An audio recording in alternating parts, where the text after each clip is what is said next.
temos notícias relativamente positivas. Relativamente não, temos notícias positivas.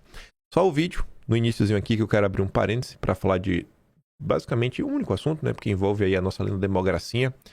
Ontem, o general Heleno teve aí concedida a sua prisão domiciliar. Né? É o prêmio de consolação que ainda tem que achar bom, né? Que esse tipo de coisa está acontecendo. Condenado por um golpe que não existiu, aí agora tem que ficar feliz de poder estar preso em casa usando tornozeleira. Em relação a Bolsonaro, ontem eu vi essa postagem aqui, né, da negona do Bolsonaro dizendo: nas redes sociais dos senhores só tem havaianas. Casela saltitante e lindinho da Odebrecht já estariam com um bloco na rua para defender Lula até na porta da PF. Já estariam mobilizando as redes. E qual é a mensagem que ela colocou? Passando para lembrar aos eleitos na esteira de Jair Messias Bolsonaro, ele está sequestrado há um mês na Polícia Federal. Não tem nada nas redes dos senhores, não tem denúncia por vídeo, nada.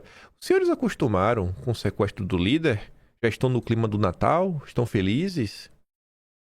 Ontem, inclusive, gerou uma certa surpresa o não posicionamento de muitos políticos em relação a essa questão do Master. A ponto de ter gente do consórcio me perguntar: cara, o que tá acontecendo aí com os políticos? Eu falei: eu que sei. Eu acho que eu que sei. Eu tô no grupo lá de políticos pra saber porque eles estão calados. Eles que são tão eloquentes, adoram falar tanto. O caso do Master ficava meio sob, né, sei lá, abaixo do radar. E só pra fechar essa parte da democracia, Lula exclui indulto de Natal condenados por crimes contra a democracia. É o PT, né? É o PT, porque não pode perdoar. Tem que manter os golpistas presos. E pra mim, a de baixo é ainda pior. Porque não basta ser cruel, sabe? Tem que ser cruel com requinte. Deliciar dessa crueldade. Lula quer vetar redução de penas para Bolsonaro. Para Bolsonaro, né? Não é para todo mundo. É para Bolsonaro no dia 8 de janeiro. Lá no canal secundário, né? Nas minhas andanças, eu tinha comentado lá com o pessoal. Falei: gente, eu não sei se conta em dias corridos ou dias úteis. Mas se for dias corridos, porque tem 15 dias, né? Pra decidir se vai vetar ou não. É capaz de dar dia 8 e Lula escolher dia 8 para vetar. Pois bem, né? Lá vai o Lula. A esquerda é má. O petismo realmente é mau. Não vou nem falar a esquerda, assim, o petismo, o lulismo é realmente assim um movimento de ódio. Não tem outra palavra. Mas vamos lá. Vamos falar do principal assunto do dia de ontem. Eu só tenho uma única dúvida de tudo que está acontecendo e não é sobre o ministro. A minha dúvida é quando veremos uma busca e apreensão na Globo. Eu acho que o ministro tem diante de si a oportunidade para conquistar o Brasil de vez agora e é dar fim na Rede Globo. A Malu Gaspar jamais publicaria isso daqui sem amplo amparo jurídico da Globo e da família Marinho. Então, ela não pode ser punida, né, pelo interesse aí de quem paga o salário dela. Dom Pedro III procurou Galípolo para pedir pelo Master junto ao Banco Central. Tá ali. O super-ministro, o herói brasileiro, procurou o Galípolo, que é presidente do Banco Central, pelo menos 4 vezes. 4 vezes, gente. Para fazer pressão em favor do Banco Master. Ao menos 3 contatos foram por telefone.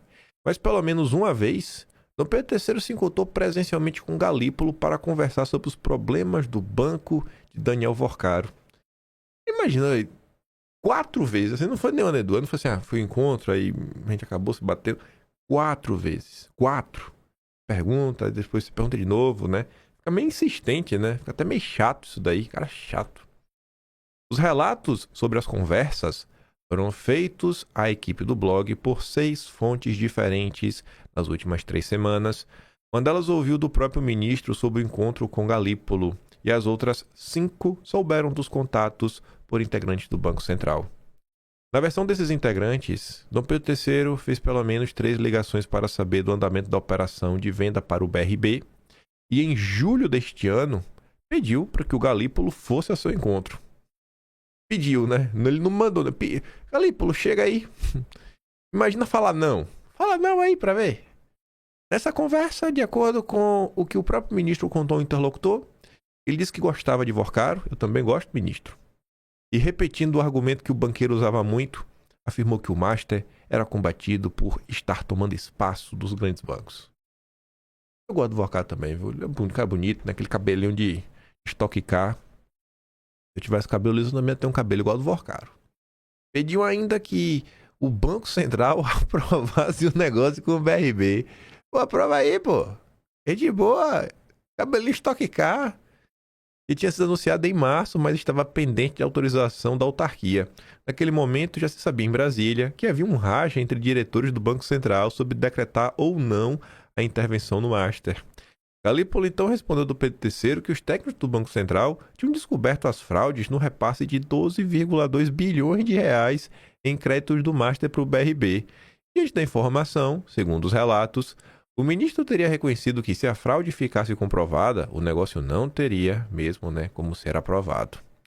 Em 18 de novembro, enquanto a PF prendia Vorcaro e outros executivos acusados de envolvimento com as fraudes, o Banco Central decretou a liquidação extrajudicial do Master. Procurados, nem Dom Pedro III, nem Galípolo quiseram comentar. Galípolo tá sem voz. Aí coloquei em sequência, Alguns falaram em vídeo, mas a maior parte foram notas escritas. E algumas dessas notas valem algumas análises. Começando, com o Caio Junqueira, nosso radical de centro. Esse daqui foi um dos mais de boa, porque ele só levanta reflexões e questionamentos.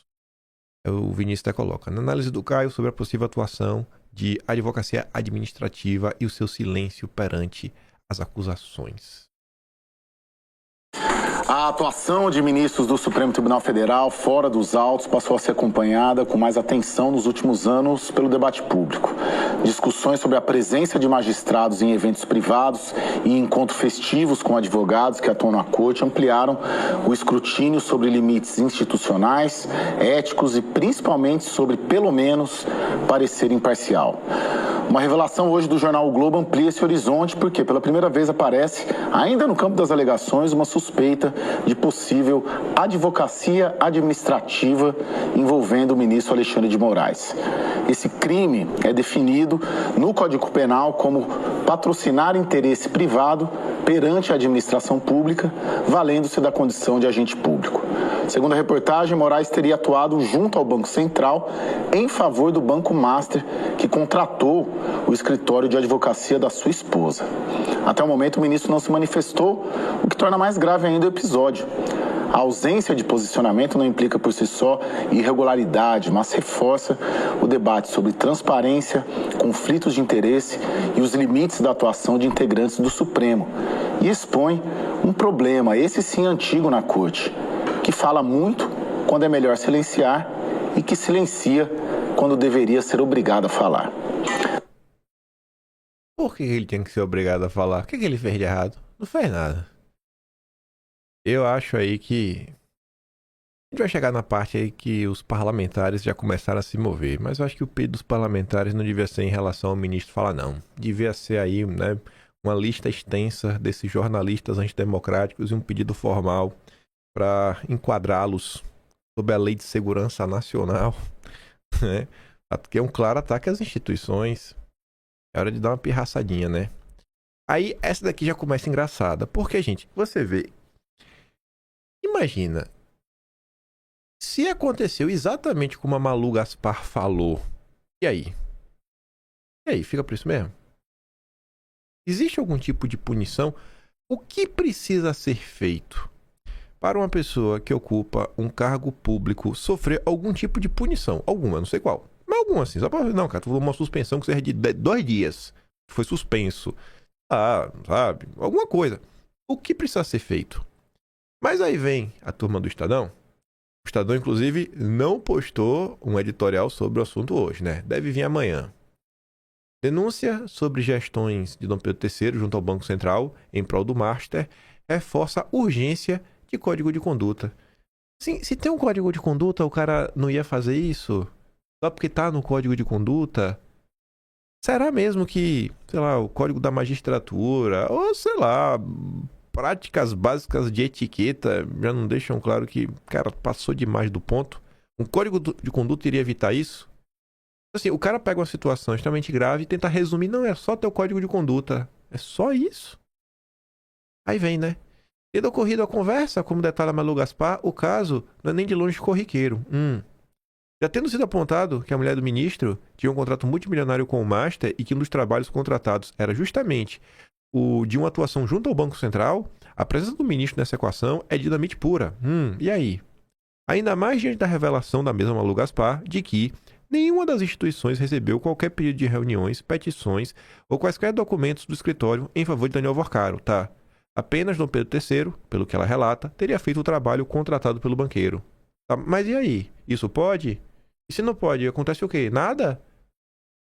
Só um tapinha nas costas? O caso é ainda mais nebuloso em razão do também ministro Dias Toffoli ter avocado o caso para o Supremo, decretando o sigilo total do inquérito. Foi Toffoli que viajou em um jatinho com o advogado de um diretor do Banco Master, o Augusto de Arruda Botelho. Também nesse caso, o Toffoli, procurado, não se preocupou em comentar a viagem. E na prática, se há algo a ser esclarecido nessas histórias, com o caso sob sigilo, apenas o próprio Supremo decidirá sobre isso longe dos olhos da sociedade. Aí termina seguindo.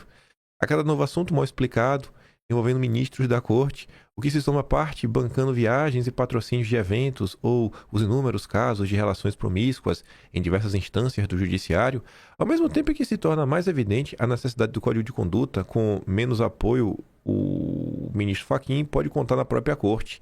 E mais adeptos ganham aqueles que, por interesses ideológicos, querem achincalhar a justiça. Então, assim, o cara pega um cara... Vou terminar. Se os ministros do Supremo querem mesmo praticar a defesa da democracia, precisam começar suspendendo os subsídios argumentativos cada vez mais frequentes que dão àqueles que atacam. Então, assim, as pessoas comuns de direita, os bolsonaristas, estão vendo todos esses abusos e estão cobrando ações reais concretas ou algum tipo de punição, atacam a democracia, achincalham a justiça e fazem isso por questões ideológicas, não porque as coisas são erradas. Mesmo eles assumindo que são argumentos dia após dia, vocês acompanham tudo, sabe? Uma matéria como essa, você vê, é de um vagabundo. E sabe quem é esse rapaz que escreve? Eu vou abrir aqui o site do Estadão para ler o título dele, porque esse título é importante. O título desse aqui é importante. Vocês vão entender por quê. Vou abrir aqui o site do Estadão. Deixa eu ver como é o título, que fica mais fácil. Denúncias. Pronto. Aqui fica mais fácil. Aí vocês vão entender, porque eu quero abrir. Ó. Ricardo Corrêa, né? Tá aqui bonitinho. Quem é o Ricardo Corrêa? Para saber quem que tá escrevendo, o peso dessa matéria. Ó. O Ricardo Corrêa é o coordenador de política em São Paulo no Estadão. E comentarista na Rádio Eldorado. Então assim, ele não é qualquer jornalista. O estado mais importante, que é o estado do Estadão, que é o estado de São Paulo, né? É o estado de São Paulo, o nome do jornal. Ele é coordenador de política. Então, quando o coordenador de política do jornal tem essa opinião vagabunda de um jornal golpista, a gente já perdeu, pô. Já perdeu. Por isso que eu tô falando. Tinha que dar um enquadro nos jornalistas. Porque diante de uma situação grave como essa, tem que tomar cuidado aí com os bolsonaristas. Essa é a preocupação do Estadão. Essa é a preocupação do Estadão. Por isso que eu digo, sempre que você for ler uma matéria, procure saber quem é o jornalista. Às vezes não é só um jornalista. Às vezes não é só um jornalista. E ainda quando é artigo de opinião, aí normalmente não é jornalista, vá atrás e tente entender por que aquela matéria ganhou espaço naquele jornal, naquele dia. Isso sempre vai trazer mais respostas. Aí veio o Merval Pereira. Não sei se ainda está, mas também era o presidente da Academia Brasileira de Letras. Por muitos anos chefiou, né, o jornalismo na Globo. Não chegou a chefiar, né? Era meio que chefe de redação. Moraes precisa provar que acusações não são verdade. Por que ele tem que provar nada? Por que ele tem que provar? E vai acontecer o que se ele não provar? O jornalista Malu Gaspar tem a tradição de bem informar, é muito séria e não divulga leviandades. Ela divulgou com detalhes o valor que a mulher do ministro recebia do Banco Master, ninguém refutou, Se ele tem como provar que não é verdade, precisa mostrar de maneira veemente ou perde completamente a credibilidade. E abre brecha para que os que atacam há anos, argumentando que ele sofre pressão política, que faz coisas simplesmente contra Bolsonaro e não a favor do Brasil, né? Ele tem que mostrar com provas que não é verdade. Porque é isso, né? E tem que falar, cara, o que ele tá fazendo não é a favor do Brasil, é só contra Bolsonaro. Nunca foi pela democracia. O Merval Pereira tá falando, não, agora é hora de provar, né? Aí veio o Danielzinho. Esse fez também uma análise muito radical de centro. Aí ele traz alguns outros elementos aí na questão do Banco Master. Mas essa aqui é até interessante. Mas ele não cobrou nada. Também não vi defender nenhuma punição, né? Mas tudo bem. A Pâmela até diz, né? A Globo está largando a mão do imperador. Os motivos? Não sabemos. Eu acho que o motivo é essa questão que você vê que se repete tanto aqui no final, né? Abre brecha para os bolsonaristas e que também o Ricardinho tá lá, né? Os adeptos, né? Os bolsonaristas ganham mais adeptos, mais apoios, né? E acho que é por isso que estão largando a mão, porque tá ficando cada vez mais insustentável. Vamos ouvir o Daniel. A gente entra na discussão do código de conduta que nós tínhamos há pouco. Não me parece que haja um motivo razoável para o ministro do Supremo conversar com o presidente do Banco Central sobre um banco que estava sob investigação. Não há justificativa nenhuma que possa realmente construir algo que seja razoável nesse tipo de comportamento. Então, acho que é super importante a Malu trazer isso a público, justamente como forma de dizer, olha, a sociedade está de olho e esse não é um comportamento que deve se repetir. O Banco Master, ao longo dos últimos dias, nós começamos a observar que ele tinha muitos amigos nas mais diferentes áreas, né? E esses muitos amigos criam ali realmente uma situação de desconforto em relação à decisão do próprio Supremo Tribunal Federal de colocar as investigações com sigilo máximo. Quer dizer, se o Master não tivesse tantos amigos, talvez essa investigação em sigilo máximo não gerasse tanto desconforto na sociedade como tem gerado. Até o TCU, né, na semana passada, que eu me foge qualquer tipo de compreensão do porquê o TCU se mete nessa discussão, trazendo ali questionamentos em relação ao Banco Central sobre a liquidação que deveria ter acontecido mais tarde, que o Master deveria ter tido mais uma oportunidade, quando todo mundo no mercado se pergunta por que essa liquidação até não aconteceu antes, porque você já tinha ali elementos mais do que suficientes para esse tipo de liquidação. A própria Febraban veio em defesa do Banco Central, o que é algo que eu levei alguns minutos para entender. Peraí, a Febraban está defendendo o Banco Central porque o Banco Central decidiu liquidar um banco. Esse é o Brasil de 2025. E, ao mesmo tempo, o TCU está pedindo informações do Banco Central sobre o porquê liquidou um banco. As coisas não estão fazendo sentido. Tem muita gente se comportando de uma maneira que não deveria se comportar. Isso gera um estranhamento. O Banco Master toca muitos pontos sensíveis nas rodas de poder brasileiras e isso me parece levar a mais questionamentos e mais necessidade de esclarecimento sobre o que tanto aconteceu ao longo desses últimos meses, o que tanto levou a essas autoridades a ficarem desconfortáveis. E uma vez mais fica aqui o pedido, a recomendação de que o Supremo tenha um código de conduta, justamente para que esse tipo de situação não se repita e, consequentemente, o próprio Supremo não tenha sua imagem desgastada. A gente não repita, não se repita, tá? E se repetir, Daniel, vai fazer o quê? Se repetir, Daniel, vai fazer o quê? Uma das melhores partes, porque ele paga de burro, mas de burro ele não tem nada. Eu não consigo eu não consigo compreender, né? Porque, gente, até a FEBRABAN, que é a Federação dos Bancos, que deveria defender os bancos, não defendeu o Banco Master e sim a decisão do Banco Central.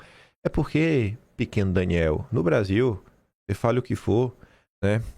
Aquela história, né? O sujo falando do mal lavado na maior parte do tempo. Os bancos, eles não estavam muito preocupados com riscos endêmicos, sistêmicos, o que quer que seja. Os bancos no Brasil são um monopólio, né? É um oligopólio. E é um clubinho fechado. Qualquer pessoa que tivesse a mínima possibilidade de causar, sei lá, alguma fissurinha, ó, dividir esse mercado, já tem aí, né? todo o repúdio dos nossos amigos banqueiros. A Febraban só tá aí garantindo que realmente a gente vai continuar vivendo sob um oligopólio. Não que o Banco Master, né, tenha algum tipo de meu apreço. Aí vem o Josias, que aí sobe um pouquinho. Agora quando a gente começa a subir um pouquinho o tom. Silêncio de Dom Pedro III sobre o Master vai do inconcebível ao intolerável. Tá. Deve-se raciocinar sobre o episódio com hipóteses. As mais amplas, as mais específicas. A melhor das hipóteses, à luz do que se sabe até aqui, Dom Pedro III tentou ajudar um banqueiro porque nutria preço. Ok, essa é a melhor das hipóteses, segundo o Josias. Na pior, o ministro meteu-se no negócio cujo destravamento interessava a um cliente da banca advocatícia de sua mulher. Em qualquer hipótese, a notícia expõe uma toga suprema trafegando a margem da lei, tá? Quando você trafega a margem da lei, Josias, o que é que a gente faz? Não há meio termo? O ministro ilumina a cena ou permanecerá pendurado nas manchetes de ponta cabeça, tá? E se ele não esclarecer? Vai ter o quê? Vai fazer o quê?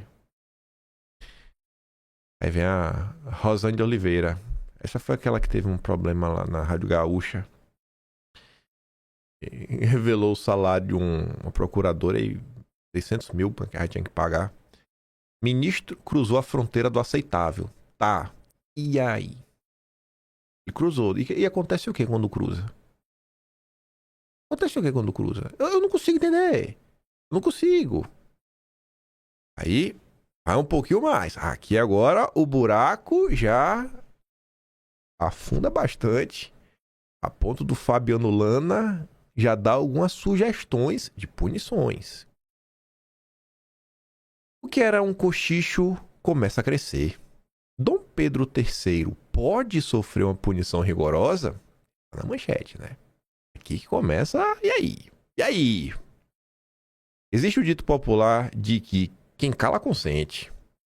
Mas passam-se os dias e nada do ministro explicar porque sua esposa tinha um contrato com tal banco, o que lhe rendia em tese 3 milhões por mês até chegar a 129 milhões. Nesse caso, nem legal era, mas bastante estranho. Poucos dias depois, Malu Gaspar revela que a esposa deveria defender interesses do banco junto ao Banco Central, porém, por lá nunca foi vista e nunca apresentou qualquer petição. No meio a tantos silêncios, passam-se mais uns dias e a mesma jornalista descobre que quem poderia trabalhar para a esposa nos casos advocatícios era o próprio ministro. O ministro teria pressionado o Galípolo, presidente do Banco Central, para que o banco encarregado fosse vendido para o BRB do governo de Brasília. Os juristas nos precisam explicar se isso tudo é papel de ministro do Supremo ou não. Por ora, é um jab no queixo do magistrado, atrás do outro, e até agora segue impassível. Pelo menos é o que sabemos, né? O ministro desistiu da pressão ao ser informado de que as fraudes envolvendo o banco chegariam a 12,2 bilhões. O primeiro escândalo disso tudo, a presença do Toffoli, no jatinho, enfim, ele explica. Acabou por se tornar pequeno frente à onda que vinha em direção ao seu colega. No caso do Toffoli, do que está acontecendo, não nada. E olha que o Toffoli avocou para si todo o processo, além de decretar sigilo nas investigações. Há também até mesmo uma ação do TCU que se move para investigar o próprio Banco Central. Ou seja, tudo com cara de que o sistema se protege. E aí? Se isso for confirmado, o que era delírio de militante bolsonarista de padaria passa a ser uma hipótese possível a depender do andar dos acontecimentos. Uma punição rigorosa ao ministro, no limite, o impeachment. Opa! Então agora temos um jornalista que aponta que, cara, diante disso, a gente vai ter que punir. Mas por uma razão que estava fora do radar, no caso, tráfico de influência, para ser bastante leve. O ministro agora precisa se explicar, até pela questão política e moral, de dar uma satisfação por quem o defendeu em todo o processo que levou à prisão de Bolsonaro. Os concursórios. A gente passou tanto pano, bicho, e agora? Ele aceitou o papel de herói que tanto lhe atribuíram. Precisa explicar que também não é um vilão. Digamos que é um elefante muito grande dentro da loja de louças para que ninguém se pronuncie. Neste momento, até mesmo exigir código de ética se tornou algo ineficaz, muito brando. Você vê como isso aqui, né, distorce do próprio coordenador de política do Estadão. Não, temos que ter um código de ética. O código de ética não vai resolver. O código de ética é muito mais midiático para vender o peixe para a sociedade, um peixe político. Olha como nós estamos dispostos a acalmar os ânimos, do que resolver alguma coisa. Cadê a resposta às perguntas que não param de chegar e serem expressas em intensidade cada vez mais fortes? Pois é, Fabiano Lana. Aí o mesmo Merval Pereira, que fez aquele texto meia boca, na rádio CBN, conversando com o Sandenberg, subiu o sarrafo. Eu acho que o Merval fica naquela, não, eu vou falar na rádio. Quem ouviu, ouviu. Quem não ouviu, não escuta mais. Já se eu botar no papel, né? Todo mundo vai ver. Então, no papel, eu vou ser mais comedido. E mais curioso do que a própria fala é que quem compartilha é o nosso companheiro, o Léo, meu amigo Léo Atush, do Brasil 247. Bomba.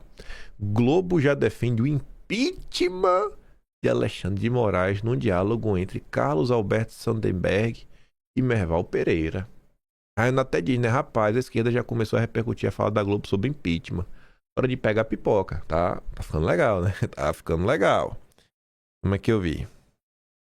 Bom, Merval, a nossa colega Malu Gaspar publicou no blog dela que o ministro Alexandre de Moraes teve pelo menos 5 encontros com o presidente do Banco Central, o Galípolo, para encontros nos quais o ministro Moraes falou ou fez pressão a favor do Banco Master, Merval. É bastante grave, né?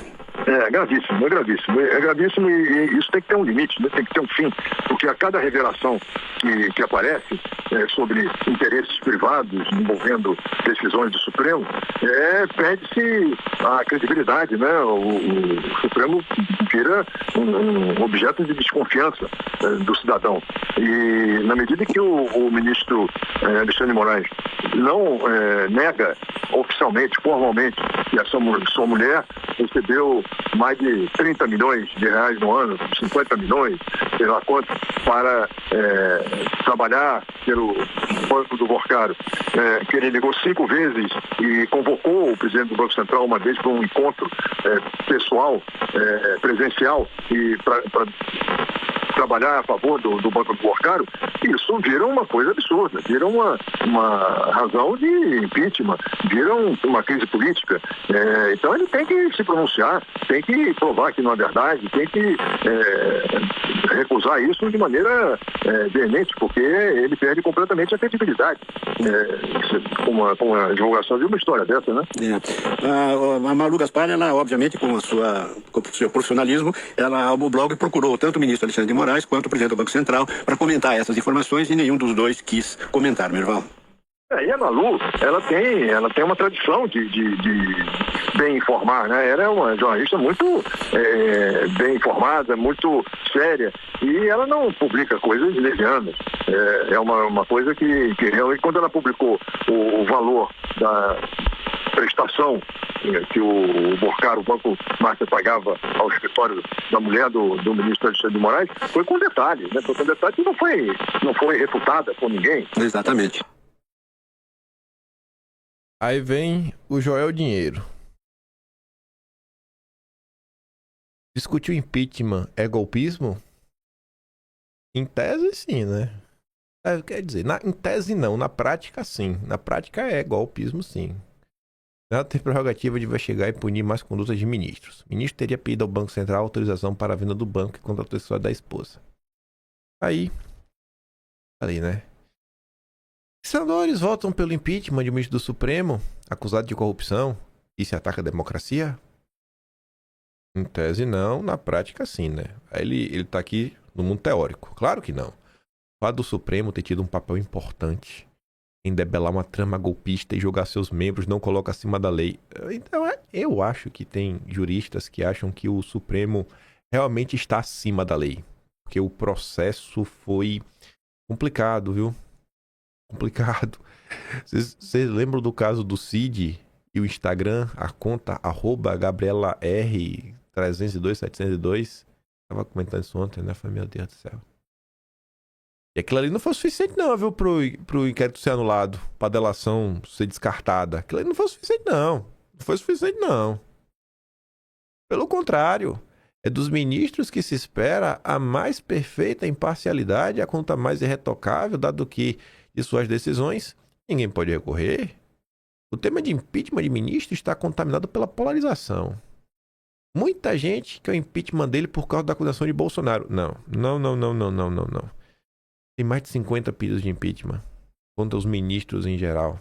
Quando você olha só, esse daí é o campeão. Quando você vai olhar as motivações, você vê que não é por conta da condenação de Bolsonaro.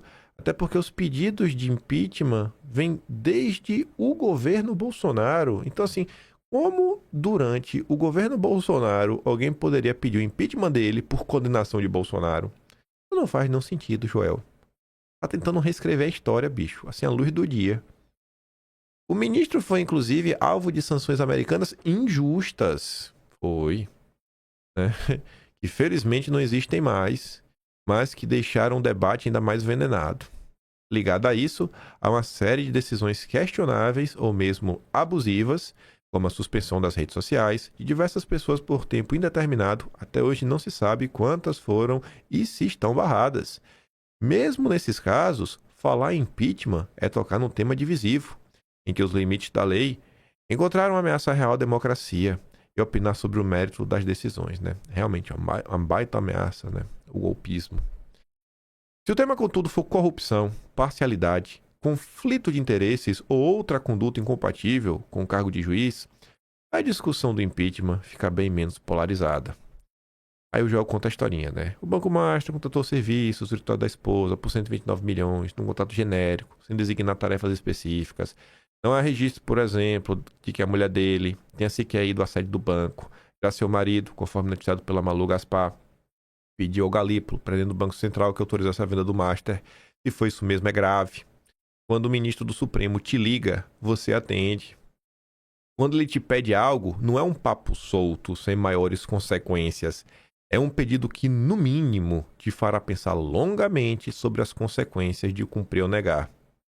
Usar sua autoridade pública para interceder, ainda que informalmente, em favor de uma empresa que beneficia a sua família é conduta obviamente incompatível com o cargo de juiz. Não só a imparcialidade, como a aparência de imparcialidade são essenciais para garantir a legitimidade de suas ações. Todo poder que não é limitado tende a crescer e se corromper. A mesma segurança usada para dobrar e ressignificar a lei sob pretextos democráticos alimenta a certeza de que podem ganhar somas milionárias de empresas e lobistas, receber festas nababescas e caronas em jatinhos sem maiores consequências. Será ótimo se o próprio Supremo tomar atitudes para impedir práticas similares no futuro, tá? Mas se as práticas realmente aconteceram no passado, aí não precisa punir, não? O Código de Ética proposto por Fachin é um passo imprescindível para moralizar a conduta dos ministros, mas não exclui o freio externo. O Supremo, assim como o Congresso, é fundamental ao Brasil, e é por isso que más condutas de seus membros têm de ser passíveis de punição. O Senado deve investigar o caso, cobrar explicações e, se elas não forem convincentes, considerar, como é e tem que ser a sua prerrogativa, o impeachment. Ui. Aí veio o João Amoedo. Essa informação, sobre a participação do ministro, se confirmada, somada ao contrato da sua esposa, a mesma instituição torna sua permanência no Supremo insustentável. Nessa hipótese, o ministro deveria renunciar ou sofrer um processo de impeachment. Aí, muito fora da curva, esse daqui eu acho que botou os pés pelas mãos, tá achando que tá vivendo em Nárnia. Não se trata mais de impeachment, mas de prisão em flagrante. Esse cara precisa estar na cadeia com urgência, né? Eu discordo disso, só para mostrar para vocês o nível do debate público, né? Porque o Narlock é do consórcio. Vez outros escreve lá na Folha de São Paulo, não liberal do consórcio. Mas aí, alguma chance do impeachment avançar? Falaremos sobre isso. Mas antes, ó quem deu o ar da graça. Hoje de manhã, de madrugada na verdade, né? 2h48 da madrugada. O amigo de vocês aí, ó. Guilherme Amado. Fica com raiva quando fala assim, né? O amigo de vocês aí, né? Nossa, dá uma raiva que alguém me fala que esse cara é meu amigo. Mas tá ali, o barulhento silêncio de Xandão e de Galípolo. Aí não só o Guilherme Amado falou sobre isso, né? Mas eu acho que aqui é a tônica. Ele não vai falar nada. Não vai ser a imprensa vai continuar cobrando. E vai cobrar fazer o quê? Vai obrigar ele a falar? 9 horas depois, Moraes e Galípolo mantém silêncio sobre o Banco Master. Publica Andresa Matais. E se você estiver esperando o Galípolo, tá ali, ó. Banco Central não vai soltar nota sobre o contrato de Galípolo e Moraes. Não, já deixou, não vou. O presidente da autoridade monetária conversou várias vezes com o ministro, mas diz a interlocutores que assuntos foram variados, sobretudo a respeito da lei Magnitsky, e que nunca houve pressão a respeito do Banco Master. Pois é, tá aí, ó. Já tá explicado. Fake news da Malu Gaspar. Então, se foi fake news da Malu Gaspar, foi uma clara tentativa de desestabilização do Estado Democrático de Direito. Logo, ela tem que ser presa. Junto com a família Marinho. Piadas à parte. Como disse o João Pinheiro, né? Cabe ao Senado. Papel de freio e contrapeso nesse caso. E aí o Alessandro Vieira disse, né? Que vai colher assinaturas para a CPI sobre contrato de Master com a mulher do ministro. Alessandro Vieira afirmou que vai coletar assinaturas após o recesso parlamentar para abertura de comissão parlamentar de inquérito para investigar denúncias envolvendo um contrato entre o Banco Master e o escritório da família do ministro. Ele depois esteve na CNN ontem. Aí ele fala um pouco sobre isso, sobre o Banco Master e mais uns coisas em outra. Vamos ver, tá... Cadê? Aqui. O senhor está debruçado agora, reúne dois elementos muito polêmicos, o ministro Alexandre de Moraes e o Banco Master. O senhor sente nos seus colegas senadores medo de lidar com o caso do Banco Master? Acho que Brasília, os três poderes na praça têm medo do caso do Banco Master, porque o volume de recursos que passou por ali é imenso. Nós temos 3 grandes casos rodando no Brasil hoje. Você tem emendas, que é um drama terrível e são bilhões de reais. Você tem o INSS, que também são bilhões de reais desviados. E você tem Banco Master. Nos 3 casos, você vai encontrar participação, muito tranquilamente, você vai encontrar participação de integrantes dos 3 poderes. Porque ninguém coloca de pé um esquema de crime deste tamanho sem conivência do aparelho estatal. Agora, você tem que criar condições para apurar. Algumas coisas estão avançando, você percebe, né? INSS está avançando, tem CPMI e tem investigações em bom andamento. Emendas está avançando, você tem processos de investigações em andamento no Supremo Tribunal Federal. E agora precisamos ter também um avanço com relação ao Banco Master, porque não dá para permitir esse tipo de atuação, esse nível de promiscuidade. Então, a nossa aposta é esse caminho da Comissão Parlamentar de Inquérito. Eu acho que ela tem sim condições de prosperar mesmo com dificuldades e sabendo o quanto é traumático. Foi traumático fazer impeachment de 2 presidentes e o Brasil sobreviveu. Aí vai chegar o momento de fazer também de ministros da Suprema Corte. Diz a Alessandro Vieira, né? Vai chegar o momento de fazer impeachment de ministro da Suprema Corte. Aí, também nesse âmbito parlamentar, agora de manhã, 5h50 da manhã, Lauro Jardim vinha falar. Damares entra com representação criminal, pedido de impeachment e convite para o ministro se explicar no Senado. Eu acho que ele não vai. Eu acho que a representação criminal, a PGR, vai jogar no lixo. Juntamente com o pedido de impeachment, que o Alcolumbre vai botar no peito e não vai botar para frente. Porque, gente, na real, vamos ser muito honestos no que está acontecendo, né? Ontem eu falei com a turma do consórcio. Falei, e aí agora? Eu falei, bicho, vem cá. Vocês acham mesmo que vai ser esse Senado, o Senado de Alcolumbre? Eu acho que na hora que chegar e botar na votação, os petistas vão votar como? Os senadores do PSB, do Alckmin, vão votar como? Do MDB, da ala lulista, Renan Calheiros, Marcelo Castro. Vocês acham que eles vão votar como em relação a esse tema? Eduardo Braga. Na hora que chegar do PST do Kassab, Omar Aziz, vai votar como nisso daqui? Acha que tem alguma chance de prosperar nesse momento? Só se for realmente assim um grande acordão, sabe? É o grande acordão da República. É a única forma disso daí andar pra frente. Agora que isso ainda acontecendo, meu Deus do céu, né? Aí as ações contra Bolsonaro vão ficar cristalinas pra muita gente no Brasil que foi pura perseguição. Mas e aí, é inútil o que a Damares fez? Não é pra fazer nada também pra ficar de braços cruzados? Eu acho que não. Acho que a Damares tá certa. Assim como o Alessandro Vieira tá fazendo o que cabe a eles. Isso aqui foi de dias atrás. Pra vocês verem como esse assunto tem tempo, né? A Sarita postava dia 12. O deputado Sanderson acionou a PGR para por eventual conflito de interesses no contrato da mulher do ministro, né, na questão do Banco Master. Aí a Magda perguntar, pô, acionou a PGR, agora vai. E a senhorita respondia, pô, não vai. Mesmo assim, faz parte do seu trabalho e da sua vocação fazê-lo. Quem vai prestar contas a Deus por suas ações ou omissões, né, é o PGR. Eu só ver aqui um negócio antes de avançar.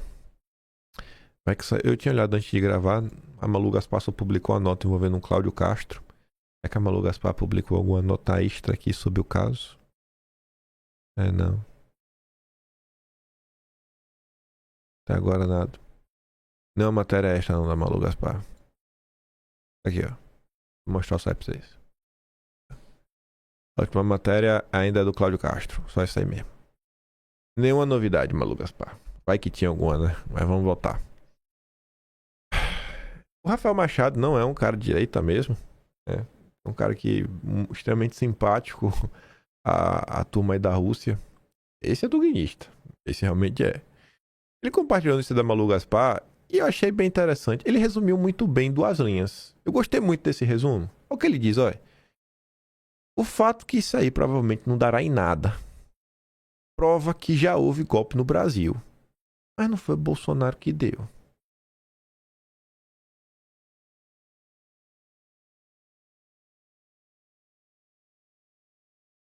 Sei lá, gente. Tem alguma coisa que se acontecer, vamos dizer, o maior absurdo que tiver, existe alguma coisa que realmente vai fazer o nosso glorioso centrão e a esquerda se unirem para trazer um mínimo de normalidade democrática para nossa república? Aí você pensa, será mesmo que não vai dar em nada? Será? Será que quando o ministro falar não vai dar em nada? Bom, vamos pegar o termômetro pela fala de outro ministro. Gilmar Mendes diz ter absoluta confiança em Moraes em caso do Banco Master. E aí? Será que vai acontecer alguma coisa? Não é querendo ser chato, não, mas só para dosar expectativa e realidade. Acho que é um caso importante, vale a pena comentar, mostrar para as pessoas. Temos eleições no ano que vem, né? Talvez as pessoas entendam porque nós estamos na direita e nós na direita estamos tão insatisfeitos. Mas tá ali, ó. Eu tenho absoluta confiança em relação ao ministro e não vejo nenhum problema. O Banco Master é um sinal de que as instituições estão funcionando. O Banco Central fez a intervenção, houve a investigação, prisão das pessoas, portanto, a mim parece que é sinal de que as instituições estão funcionando. Mas o ponto não é esse, né, Gilmar? O ponto é que teria feito pedido, né, o Galípolo? Dá uma força aí, que meio que não pode esse tipo de coisa, né, Gilmar? Aí o nosso amigo Gilmar tava falando contra a imprensa, né? A imprensa tem um fascínio por ida de ministros a eventos. Eu acho uma bobagem. Ele afirmou ainda que a proposta de código de ética deve ser feita de dentro para fora. Duvido que tenha falado alguma coisa que não tenha sido sobre futebol. Duvido, mas o Toffoli e o Augusto Botelho, mas nunca eles falariam de... O Toffoli é demais. Nossa, que cara bonito. Toffoli. Gilmar Mendes diz não ver na cidade código de conduta. Ele ressaltou que não é contra a iniciativa, mas avalia que as questões, né, comportamentos dos integrantes já são regulados pela legislação brasileira. Ele citou regras que tratam, por exemplo, de proibição de estar presentes, de regulação de atividades privadas, da vedação de manifestações sobre processo em julgamento e de conduta após a saída do cargo. Ele não tá errado não, gente. Vocês acham que vai ser um código de conduta? Agora vai ter agora com o código de conduta vai estar tudo bonito. O código de conduta é apenas midiático. Não vai mudar nada. Nada. Não mudará nada. Gilmar disse que o código de conduta precisa ser debatido dentro do Supremo. O que vem de fora para dentro não funciona. Pelo que me consta, o código de conduta foi proposto pelo Fachin, né? Pelo que me constava, o Fachin estava dentro. Mas, falando de gente que estava dentro, mas não está mais, né? Ex-presidentes do Supremo apoiam um código de conduta definido por Fachin. Apoia por quê? Porque quer uma resposta para dar para a sociedade. Aires Brito, Carlos Veloso, Celso de Mello, Marco Aurélio Mello, Rosa Weber, eles defenderam a entrevista ao blog, que é o blog da Malu Gaspar, inclusive, né? Do Rafael Moraes Moura, trabalha junto com ela. Enfim, eles defenderam os esforços do Fachin de implantar um código de conduta para a Corte e tribunais superiores. E aí a CNN tinha levado lá 2 analistas, um é um jornalista que cobre o Supremo, outro é um professor de Direito Constitucional da USP, o Conrado Hübner, que não perde também a decisão de ataques contra bolsonaristas. Mas o recôndito tá ali, ó. Supremo perdeu limites internos e vive ciclo de conduta política. O Supremo perdeu ao longo dos anos os mecanismos internos de autocontenção que historicamente funcionavam como freio ao comportamento individual de seus ministros. Na avaliação de Recondo, esse limite interno deixou de operar por uma combinação de fatores, entre eles o perfil dos ministros indicados mais recentemente, pelo Lula, né? Da Dilma, pelo PT. Os ministros mudaram. Os ministros do PT são diferentes mesmo, né? Eu concordo. Questões de personalidade e atuações individuais sem contraponto institucional. São imposição de limite pelo próprio Supremo. Isso nos leva à realidade que temos hoje. O pesquisador também questionou a eficácia de propostas que defendem a criação de código de conduta específico. Ele diz, para ele, a legislação existente já seria suficiente. A própria lei orgânica da magistratura é suficiente para estabelecer um padrão que serviria para os ministros do Supremo. Eu me pergunto o que um código de conduta poderia dizer, além do que a Loman já diz. Recondo o relator ainda ter ouvido nos bastidores do tribunal declarações que evidenciam a deterioração da régua institucional. Cheguei a ouvir de ministro do seguinte: se o ministro tal faz isso, eu considero errado, mas isso lhe dá benefícios políticos, então eu vou passar a fazer também. E tá errado? É isso. Esse é o Brasil. Esse é o Brasil. O caminho para você começar a melhorar ou despiorar o Brasil passa pelo nosso querido Flávio Bolsonaro, né? Temos notícias boas. Nova pesquisa, Distrito Federal. Flávio Bolsonaro lidera, com Michele favorita para o Senado. Michele está favorita para o Senado, né? Com quem fizer dobradinha, tem uma tendência, eleger 2. E o plano da direita de conquistar 41 no Senado fica mais, né, factível. Porque, obviamente, é só um estado, né? Tem vários estados pelo país. Para quem dizia que o Flávio era inviável, parece que o Flávio está mostrando o contrário, né? As pesquisas mostram o contrário. Aí também tivemos a Polymarket, que é um grupo aí global, que tem um monte de coisa. E ele tá ali, né? Lula com 35 e o Flávio Bolsonaro com 35. Intenção no primeiro turno. Isso é da Polymarket, gente.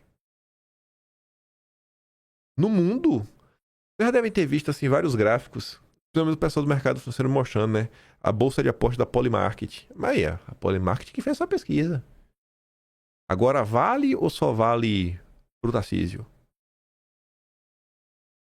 Aí tá ali o nome de Ciro Gomes, Eduardo Leite, Renan Santos, Raul Rebelo, Cabo Daciolo, Branco, nulos e indecisos, né? Para as eleições. E o Rodney fala o seguinte: vocês têm ideia do tamanho disso?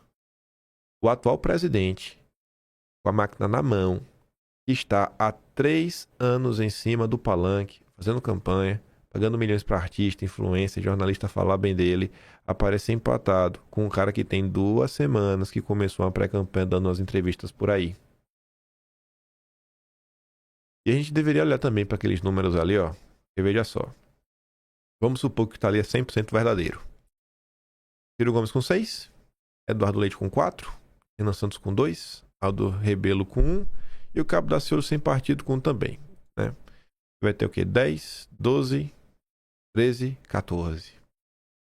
A gente tem que pensar em trazer esses 14% para o Flávio no segundo turno, né? Aí pensa naquela discussão que a gente teve lá sobre o Ceará. Às vezes, pensar de uma forma um pouco mais racional. Eleição presidencial, né?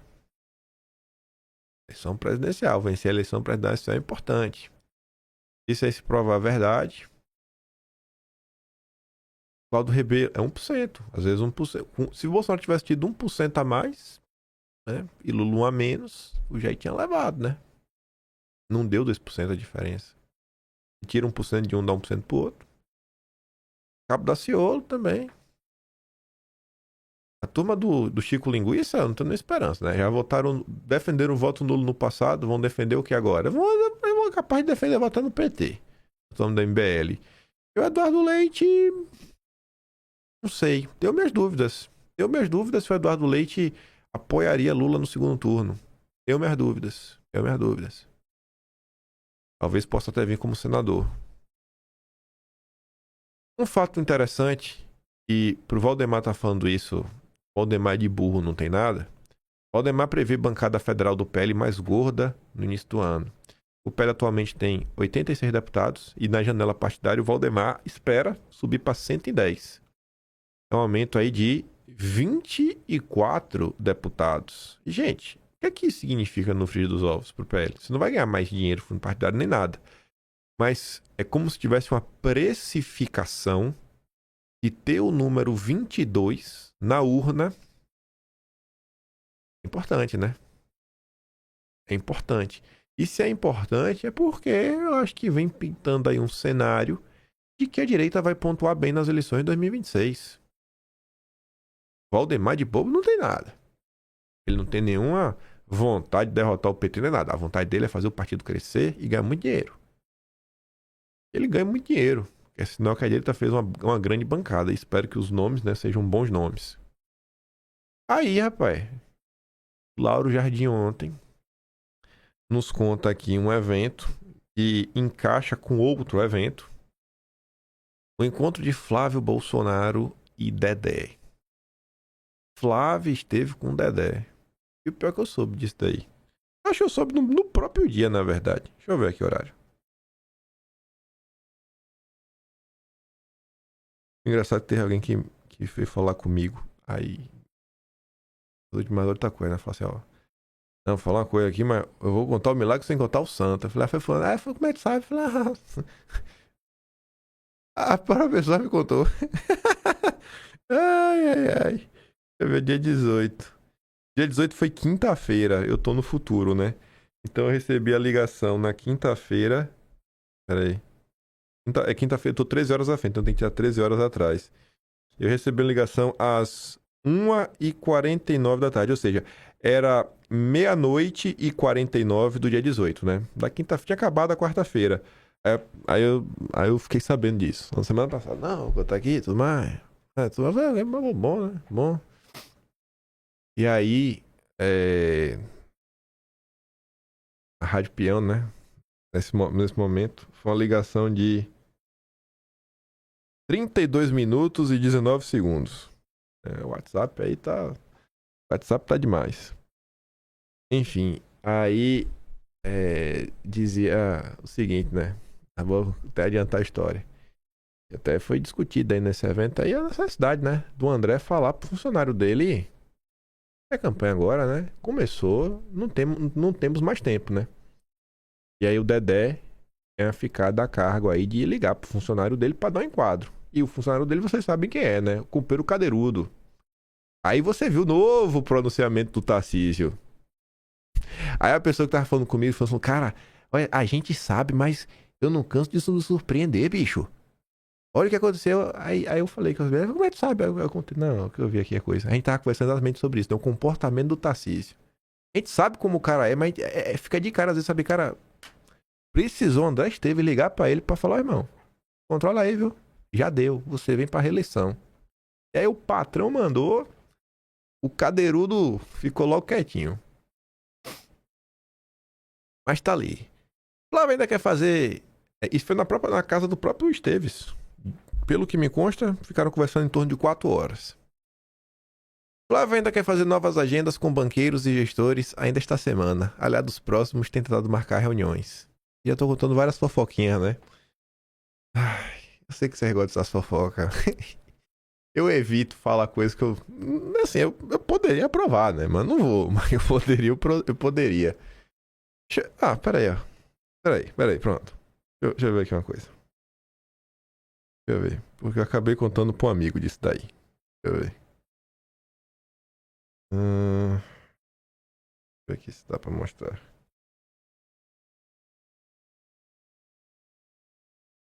Peraí. Tem que botar com acento pra achar. Deixa eu ver se dá pra mostrar alguma coisa.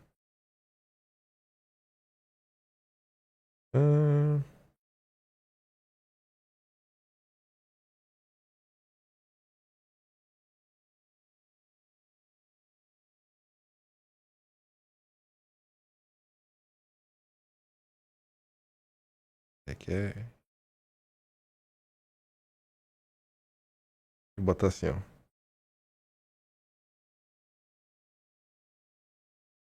Deixa eu ver se dá pra ver. Oh, peraí.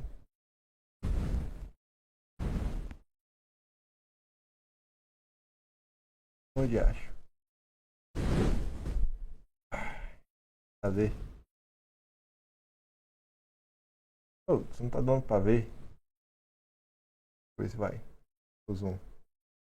Enquanto você dormia, aí ó. Flávio passou. Enquanto você dormia, Flávio passou 4 horas na casa do Dedé. Mandei essa mensagem às 4h23. Tá ali.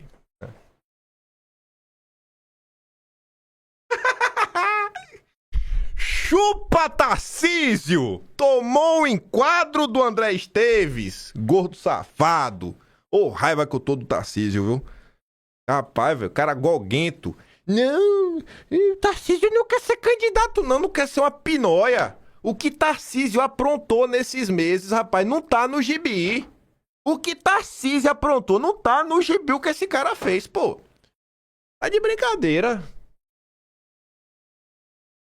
Ai. O fato é que, ao menos na Faria Lima, a candidatura de Flávio ganhou alguma atração. De olhos fechados, todos prefeririam que Tarcísio fosse candidato. Desdenharam o lançamento da candidatura do 01 como um balão de saio que murcharia rápido. Agora, ainda que parte do mercado financeiro saiba que nada está definido, já leva o filho de Bolsonaro mais a sério. O que eu falo eu posso provar, viu? O que eu falo eu posso provar. Um evento curioso que aconteceu nos últimos dias, e engraçado, né? Ele acho que até apagou esse tweet. O Pedro Cerezo vai dar escândalo, porque eu recortei lá no Twitter e só botei essas 3 primeiras linhas. Mas em vídeo eu tinha separado pra trazer tudo, porque pra mim só importa as 3 primeiras linhas. E aí ele tava lá, você é desonesto, você não colocou o tweet todo, como se mudasse alguma coisa. O tweet completo tá aí, desejando o pior pra Bolsonaro e tá reclamando que vai dar errado, etc. Mas o que importa pra mim é o seguinte, ó. Hoje eu pensei e decidi, se no segundo turno o cagão do Flávio estiver disputando com o Lula, eu vou votar no Flávio. Acabou. Não nem mais é pra nada, irmão. O resto é resto. O Lula vai ganhar com folga, mas eu vou poder xingar esse velho safado, o último governo dele, assim faz de caboclo, blá blá blá. E depois disso já morre na cadeia, os outros filhos assumem o lugar dele atrás das grades, blá blá blá. Sai daí, tô nem aí. Vai votar no Flávio, é isso aí, a gente vai ganhar. 1º de janeiro de 2027. Flávio Bolsonaro tá subindo a rampa. Por outro lado, coisas que chamam a atenção, né? O filho do Luciano Hang tava tão ativo aí para defender o Tarcísio e atacando o Flávio Bolsonaro nas redes sociais. O pai dele submerge e se afasta até de Flávio Bolsonaro na corrida presidencial de 2026. Ele não é obrigado a nada, né? Mas chama a atenção. Na hora que tá com o poder na mão, aí quer colar, né? Quando não tá com o poder na mão, aí se afasta. Kassab articula Zema para vice de Flávio Bolsonaro em chapa presidencial. Veja só. O entorno do Zema iniciou a articulação para que o governador de Minas seja candidato a vice. A articulação vem sendo conduzida pelo Kassab, com que Zema esteve em São Paulo na sexta. O acordo envolve ainda o apoio de Flávio e Kassab e a candidatura de Matheus Simões a governador de Minas em 2026. Acho que vai porque o Matheus Simões está no PSD do Kassab, né? E o lançamento do governador do Rio Grande do Sul, a presidência, Eduardo Leite. Aí o Kassab ficaria meio que de boa, aí no segundo turno aí, quem sabe, jogaria parado, né? Ficaria neutro. Mas o curioso é que a Renato pergunta, né? Não era o Novo que tratava Kassab como símbolo do velho sistema? E o Ratinho? Serviu enquanto ajudava? Quando atrapalha é empurrado pra fora da foto? Aí não presta mais? Dados, eu acho que são interessantes. E ainda quando você coloca alguns eventos que vão acontecer ao longo do ano que vem, né? Como, por exemplo, a CPMI do INSS, que já tem assinaturas para ser prolongada. Quem sabe vai ser trazer o Lulinha, economia patinando. E ainda assim, Lula é pior que Bolsonaro para 39%. Flávio vai ter mais tempo para aparecer, mais tempo para desmentir, para se apresentar para as pessoas. E Lula segue, né, agora parou a a fase boa, né? Que estava diminuindo a avaliação. A avaliação agora já voltou a subir. É melhor dar uma estancada. O cenário... Bom... É que eu vou comentar depois, porque não sei como é que vai estar o YouTube ontem. Ontem o YouTube deu 1001 problemas para conseguir subir o vídeo. Tanto que o vídeo foi com 1 hora de atraso ontem. Foi um absurdo. Nossa, eu tava deprimido já para baixo. Mas fico por aqui. Fico por aqui com fofocas, atualizações. E, nossa, tem uns assuntos que eu tô doido pra comentar com vocês, que nem é treta nem nada. Vai até ter uma treta no meio do caminho, que vem até desde o Marçal, mas tem coisa... Nossa, são as notícias totalmente assim fora da casinha em relação ao Brasil, Flávio Bolsonaro. Eu até falei ontem, né? Pô, antes, qual que a gente fala do Temer? Então as coisas interessantes, envolve o Temer, envolve um cara que ocupou um banco importante, que indicação... Eu não quero falar muito. Esse assunto, principalmente, pro vídeo de amanhã. E a Malu Gaspar deixar, né? Vamos ver o que o dia de hoje nos reserva. Vamos ver as histórias que o dia de hoje nos reserva. Aquele grande beijo e abraço. Ah, não, pera, calma. Vote-me na Best, né? Chegando Natal, me dê esse presente de Natal. Se você não votou em mim, já votou, muito obrigado. Se não, o link tá aqui na descrição. Vou mandar os vídeos que eu dei lá no Telegram. Link também na descrição. E se gosta do meu trabalhinho, quiser ajudar um pouco mais, passar membro do canal, tem um botão de valeu, tem o Patreon na descrição e tem um Atlas brasileiro, kimpaim.com/br. Aí sim, fiquem com aquele grande beijo e abraço. Nos vemos amanhã. Tamo juntos. Valeu, meus amigos. Fui!